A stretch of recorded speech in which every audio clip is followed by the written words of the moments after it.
आप सब गुरुमुखों को इस शास्त्री की ओर से श्रद्धा प्रेम भरी जय श्री यस सिद्धू जी। वंदना मेरी अनुबार सर्व कला समृत दोलन तेरा प्रभु नानक दे कर हाथ ज्ञान अंजन सतगुर किया अज्ञान अंधेर विनाश हर कृपा ते संत भेटियो होया मन परगास तुझे गी अरदास हमारी जियो पिंड सब तेरा नानक सब तेरी वडियाई कोई नाव न जाने मेरा मैं कोटा साईं खरा मैं अंधा भंडार मैं अपराधी आत्मा साईं शरण संभाल मैं अपराधी आत्मा सतगुरु बख्शन हार। सौभाग्यशाली गुरुमुख सज्जन मंडली अपनी समस्त चित्त वृत्तियों को एकाग्र करते हुए अपना ध्यान अपने मन मंदिर में श्री परमहंसों की ओर लगाते हुए श्रद्धा प्रेम सहित सीखे स्वर में बोलिए जयकारा बोल मेरे श्री गुरु महाराज की जय। तुमको आज के शुभ दिन की यानी कि हमारे श्री श्री 108 श्री तृतीय पातशाही श्री गुरु महाराज के अवतरण दिवस की आप सभी गुरुमुखों को लाखों लाख बधाई और उनके राज तिलक दिवस की सभी गुरुमुखों को एक बार फिर से लाखों लाख बधाई और युग युग जिए मेरा हारा वाला और सदा ही उनका राज बना रहे अपनी रूहों पर और इन रूहों के कल्याण की खातिर इस धरा पर ऐसे सद्गुरु देव हमेशा आते रहें और सब रूहों का उद्धार करते रहें रूहों को पार लगाते बोलो जयकारा बोल मेरे श्री गुरु महाराज की जय। गुरुमुखो जैसा कि आपने पिछले सत्संग में जो सुना है वो आपको अभी याद है या नहीं या आपने दोबारा उसको सुना है रिकॉर्डिंग को तब तो हम आगे का आपको बता सकते हैं तो नहीं तो हमारी भी मेहनत ऐसे ना जाए जब आपके अंदर अगर नाम की समझ आ जाए ये गुरुमुखो जो आपको पिछली सत्संग में 7 चक्रों का बताया था सबसे पहले बताया गया था कि हमारे शरीर में 124 चक्र होते हैं और 124 चक्रों का आज तक किसी ने भी पता नहीं लगाया है क्यों क्योंकि इसके लिए बहुत भारी तपस्या और भक्ति और संन्यास ब्रह्मचर्य का पालन ये सब करना पड़ता है तो इसलिए फिर भी अगर इनमें से 124 में से अगर किसी ने 7 चक्र जागृत कर लिए तो बाकी के चक्र जो हैं उनकी भी ज्ञान ऑटोमेटिक अपने अंदर से आना आरंभ हो जाता है और वो भी फिर धीरे धीरे चक्रों तक पहुंचा जा सकता है।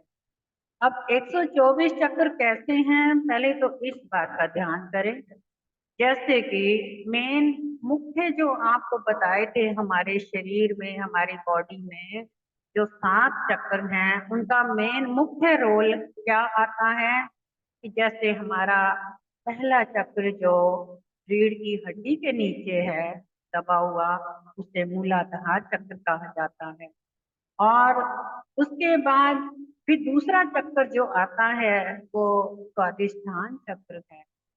अब जो मूलाधार चक्र है उसके अंदर आपको ये बताया गया था कि वहां पर ना जाने कितने हजारों जन्मों से वहां पर हमारी कुंडलनी जो शक्ति है वो 3.5 बल डाल करके उसमें बैठी हुई है। और वो शक्ति के रूप में कौन है? वो है जगदम्बा माता पार्वती। अब माता पार्वती जो है वो अपने महेश से, शिव से मिलना चाहती हैं और वो इंतजार करती हैं कि कोई ऐसा शरीर मिले, क्योंकि वो भी कई हजारों वर्षों से मनुष्य शरीर के अंदर है और वो दबी पड़ी है। और मनुष्य शरीर कोई ऐसा चाहती है जो योग तपस्या द्वारा उस कुंडलिनी शक्ति को जागृत करे। अब जितनी कोई अगर योग तपस्या करता है, लेकिन उसके लिए बहुत से पालन भी करने पड़ते हैं। तो उसके लिए सबसे पहले तो ब्रह्मचर्य का पालन अति आवश्यक है। क्योंकि ब्रह्मचर्य से क्या होता है कि हमारे शरीर की जो भी ऊर्जा है वो जब तक हमारे अंदर एकत्र ना हो तब तक उस कुंडलिनी शक्ति को ताकत नहीं मिलती। उसको ताकत चाहिए, जैसे कि मानो कि कोई बेहोश पड़ा है सदियों से। अब जब तक से उसके अंदर ताकत ना जाएगी, कुछ खिलाए पिलाएंगे नहीं, तो वो कैसे उठ के जागेगा, कैसे खड़ा होगा? इसी प्रकार से जो कुंडलिनी है वो अंदर दबी हुई बेहोश पड़ी है, उसकी सुध जो है कुछ भी नहीं रही। क्यों? क्योंकि हम जो जीव संसार में आते हैं, हम क्या करते हैं कि हम जो मेन मुख्य मूल जो है उसको तो भूल जाते हैं और संसार के रस वासनाओं में ऐसे मगन मुग्ध हो जाते हैं कि उसमें हम अपने आप को भी खो बैठते हैं। और असल में हमारी जो शक्ति है, ताकत है, वो मूल जो आपको बताया गया था, मूलाधार के अंदर वो शक्ति बैठी है। अब इस शक्ति को जागरण करने से हमारे बहुत से फायदे होते हैं। जैसे कि हमारी कोई भी दुख दर्द की पीड़ा या संसारी कोई काम धंधे हमारे नहीं बन रहे, नहीं सवर रहे, कहीं कोई दिक्कतें परेशानियां आ रही हैं, रुकावटें आ रही हैं घर गृहस्थी में या किसी काम काज में, या हमारा घर के कोई ऐसी बरकत नहीं पड़ रही, हमारे कार्य बनते बनते बिगड़ जाते हैं, तो उनको ये सही कर देती है जिस जीव के अंदर अगर ये शक्ति जागी होती है, क्योंकि उसके अंदर फिर वो पावर आ जाती है। तो इसी प्रकार से आपको दूसरा जो है चक्र स्वादिष्ठान जो है वो भी आपको बताया था कि स्वादिष्ठान चक्र जो है उससे भी हमें बहुत लाभ होते हैं। अब गुरुमुखो, ये जो हमारे अंदर के 124 चक्र हैं, ये हमारी बॉडी के, शरीर के अंदर जितने भी ऑर्गन हैं, इन सभी ऑर्गनों को शक्ति देते हैं।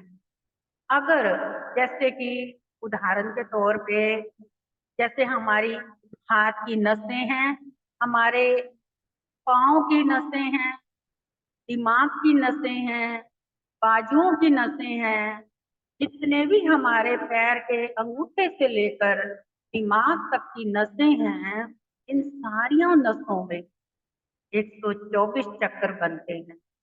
और मेन मुख्य इसके जो बड़े चक्र हैं वो हमारी मूलाधार यानी कि रीढ़ की हड्डी के नीचे से आरंभ होते हैं और हमारे सहस्त्रार चक्र यानी यहाँ पर आकर के समाप्त होते हैं।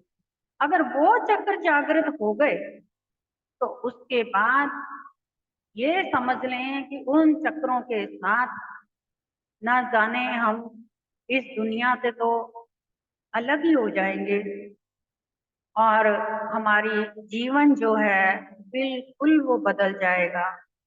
ना तो ये जीवन वैसा साधारण रहेगा ना ही हमारी सोच विचार संसारी रहेगी, ना हमारा खान पान संसारी रहेगा, और ना ही हमारा बर्ताव जो रवैया है वो संसारी रहेगा। एक किस्म का कहीं भी कोई जीव अगर ऐसा हो, अगर वो अपना सातों चक्रों को जागृत नहीं कर पाता है, तो केवल अगर मूलाधार चक्र जागृत हुआ, स्वादिष्ठान हुआ, तो उसके बाद का जो चक्र है गुरुमुखो, वो हमारा शरीर जो है मणिपुर चक्र है तीसरा। तो जो तीसरा चक्र है मणिपुर का, इससे हमारे शरीर के बहुत से नुकसान होते हैं अगर ये बैलेंस में ना हो। उदाहरण के तौर पे नुकसान, जैसे हमारी किडनी, लीवर और हमारा पेट की जितनी भी ऑर्गन हैं, इन सभी ऑर्गनों में कोई ना कोई बीमारी घर कर जाती है इसके बैलेंस अनबैलेंस होने, क्योंकि इसके अंदर जठराग्नि अग्नि है, और जो भी हम खाते पीते हैं ये उन सब को अंदर पचाती है। अगर इसका बैलेंस बिगड़ जाए तो हम बहुत बुरी तरह से कई बीमारियों की चपेट में आ जाते हैं। फिर हमें डॉक्टरों के पास भागना पड़ता है, और डॉक्टर क्या करते हैं? गुरुमुखो, डॉक्टरों को अभी तक भी इन चक्रों के रहस्य का बिल्कुल मालूम नहीं। क्यों? क्योंकि जो जीव या तो संसारी कमाई करे पढ़ाई लिखाई की, तो या फिर परमार्थिक करे। तो जो अगर संसारी करते हैं ना, वो परमार्थिक पढ़ाई विद्या से फेल है, और जो परमार्थिक में है उनको संसारी पढ़ाई से कोई लेना देना नहीं, क्योंकि परमार्थिक में ही संसारी विद्याएं अपने आप आ जाती हैं। अब डॉक्टर क्या करते हैं? डॉक्टरों का क्या खेल है? मानो किसी की पेट में किडनी, लीवर या पेट की आंतड़ियां, जो भी जितने भी ऑर्गन्स अगर किसी में भी कोई गड़बड़ आ गई, तो डॉक्टर क्या करेगा पता है? डॉक्टर आपको वो दवाई दे देगा, और आपके दवाई क्या काम करेगी? शरीर के उस हिस्से को, जो हिस्सा गड़बड़ा रहा है, उस हिस्से को वो दवाई अंदर से सुन कर देगी। और हाँ, आम दुनिया क्या समझती है कि डॉक्टर ने दवाई दी और हम ठीक हो गए। ठीक नहीं होते गुरुमुखो, ये इस बात की गारंटी है, क्योंकि डॉक्टर की समझ से तो खुद बाहर है। उन्होंने केवल डिग्रियां जरूर किए रखी हैं, लेकिन असल की अंदर की जो विद्या है आध्यात्मिक की, उसके अंदर कोई पहुंच ही नहीं पाया और उसको कोई समझ ही नहीं पाया। आपको याद होगा कि पहले के समय में वैद्य हकीम जो हुआ करते थे, वो केवल ना तो कोई टेस्ट करते थे, ना ही कुछ पूछते थे, केवल वो नस नब्ज देख के उसी वक्त बता दिया करते थे कि कौन सी बीमारी है और कौन से अंग की बीमारी है, किस प्रकार की बीमारी है, और वो जड़ी बूटियों से उस बीमारी का इलाज भी किया करते थे। अब देखा जाए तो वो जड़ी बूटी जो दी जाती थी, उससे हमारी जैसे कि पेट की जठर अग्नि जो है, अगर बहुत प्रबल है, बहुत तेज है, तो पेट में जलन, गैस, एसिडिटी और कई प्रकार की मतलब जैसे दिक्कतें आ जाती हैं, तो वो उस तरीके की देते थे जड़ी बूटी की दवाई कि ये सब जैसे अग्नि शांत हो जाए, और वो अग्नि शांत हो जाया करती थी और आराम भी आ जाता था। लेकिन आजकल के डॉक्टर वो अग्नि शांत करने की नहीं देते, वो जहां पर अग्नि है उस अग्नि को सुन करने की दवाई देते हैं, जिससे कि हमें लगता है कि अब हमारे अंदर ना शांति सी हो गई है, ठीक हो गए हैं हम। आपने सुना होगा कि एक दवाई जो है 5-10 रोग और लेके आती है। क्यों लेके आती है? क्योंकि उस दवाई ने पहला जो रोग है जब उसको ही ठीक नहीं किया, तो वो क्या होगा कि जो रोग था अंदर, वो रोग धीरे धीरे बढ़ता बढ़ता दूसरी नसों नाड़ियों में पहुंच जाता है, जिससे कि हमारे शरीर का बैलेंस अनबैलेंस हो जाता है। और फिर हम सोचते हैं कि अब फिर कोई और बीमारी लग गई है। ये कारण सिर्फ केवल हमारे जो 7 चक्र हैं उन्हीं की वजह से है। बाकी हमारे शरीर में गुरुमुखो आप ये याद रखें, कोई बीमारी नहीं होती, कोई दुख परेशानी नहीं होती। सिर्फ हमारे 7 चक्र जो हैं उनका बैलेंस बिगड़ा हुआ होने के कारण हमारे शरीर उथल पुथल में आ जाता है, और हम ये टेंशन लेकर बैठ जाते हैं कि हमें कोई बीमारी हो गई है और हम डॉक्टर से जाके टेस्ट करवाएं।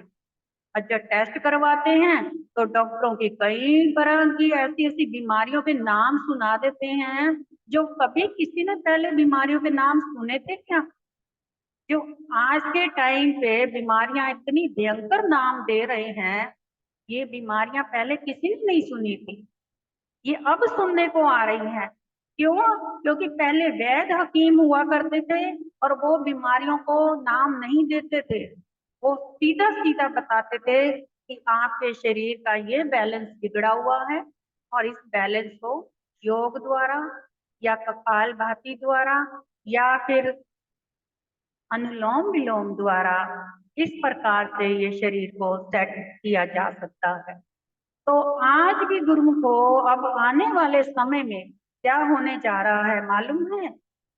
आने वाले समय में डॉक्टर, दवाइयाँ, इलाज सब कुछ फेल हो जाएगा, कुछ भी नहीं चलेगा, क्योंकि अब इन चीजों का दुष्प्रभाव बहुत जल्दी आरंभ नजर आ रहा है।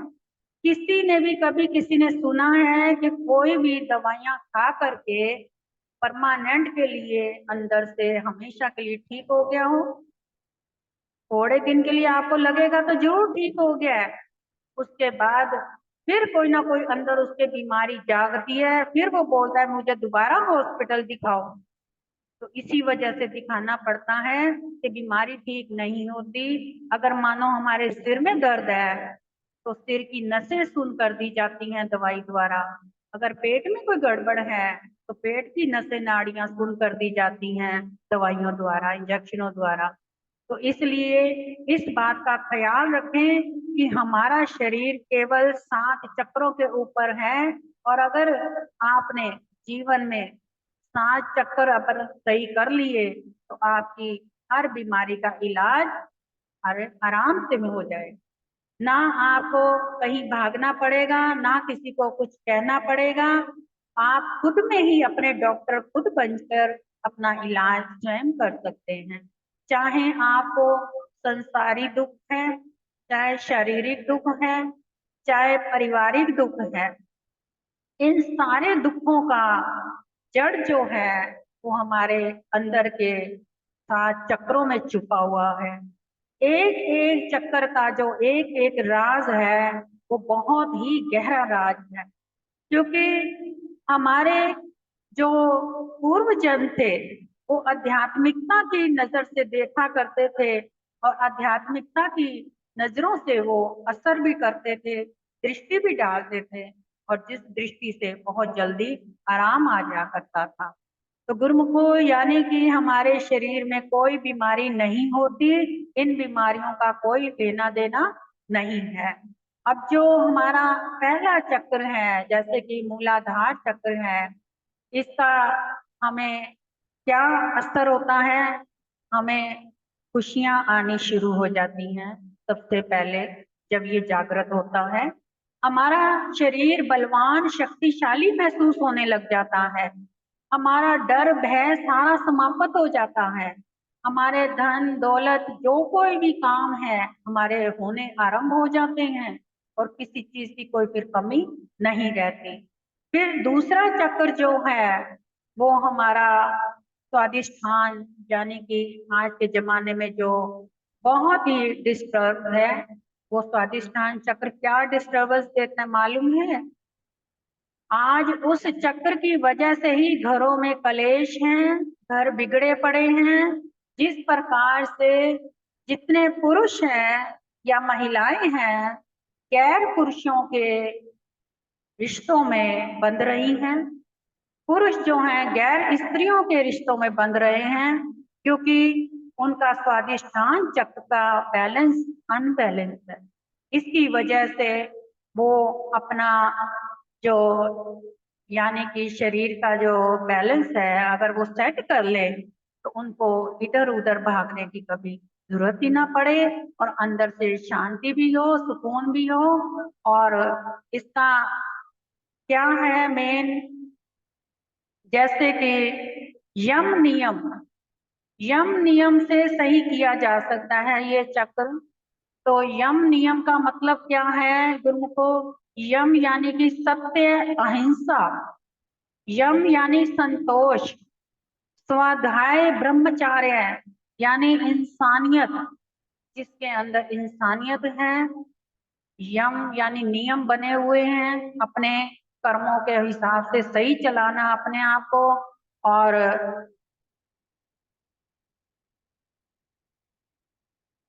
आवाज स्लो आ रही है क्या? आवाज आ रही है। तो गुरुमुखो फिर जो मणिपुर चक्र है ये पेट को ठीक करता है, जठर अग्नि को ठीक करता है। तो हम अभी आपको धीरे धीरे चक्रों के बारे में थोड़ा थोड़ा करके बताते रहेंगे, समय बहुत जल्दी बीत जाता है। तो अगली बार हम फिर आपको अगली जो चक्र हैं उनका ज्ञान बताएंगे। अगर आपको इस चीज की रुचि है तो आप हमें अभी मैसेज करें, तभी हम अगला आपको ज्ञान इस चीज के ऊपर दे सकते हैं, क्योंकि ये ज्ञान हर कोई नहीं देगा और ना ही ये ज्ञान कहीं बंटता है। ये बड़े भागों की निशानी, नसीबों की निशानी है, जिनको सत्संग द्वारा शारीरिक ज्ञान भी यानी शारीरिक डॉक्टरी भी बताई जा रही है, इलाज भी बताया जा रहा है, जिससे आपके जीवन में खुशियां आए और निरोगी काया हो और आपके घर में हर हर किसी के चेहरे पे खुशी छाई हो। गुरुमुखो ये चक्र जागरण होने से पता क्या होता है? उम्र भी छुप जाती है। आप चाहे 50 के हो जाओ, 60 के हो जाओ, लेकिन आप लगोगे नहीं कि आपकी इतनी उम्र हो चुकी है। आपकी उम्र बल्कि 15-20 साल छोटी ही नजर आएगी, क्योंकि इन चक्रों में वो शक्ति है कि चेहरे की रौनक ला देते हैं, चेहरे पे चमक आती है, बुद्धि में ज्ञान आता है और शरीर के सारे रोग कष्ट बीमारियां दूर होती हैं, सोच विचार पवित्र होते हैं और हमारे जो गले कंठ की आवाज है वो भी उसमें सच्चाई में तब्दील हो जाती है। जो हम किसी को दिल से आशीर्वाद दें वो भी लग जाता है। तो इतना इसके अंदर पावर है, तो इसका ज्ञान धीरे धीरे ही मिलेगा, क्योंकि एक एक चक्कर का ज्ञान बहुत गहरा होता है। हम खुद कंफ्यूज हो जाते हैं कि हम इतने छोटे से समय, कम समय में इतना लंबा चौड़ा ज्ञान कैसे दें। तो इसलिए आज की यही समाप्ति करते हैं और अपने मैसेज हमें जरूर बताएं कि अभी कि आपको ये ज्ञान चाहिए, तभी हम अगली बार लेके आए। बोलो जयकारा, बोल मेरे श्री गुरु महाराज की।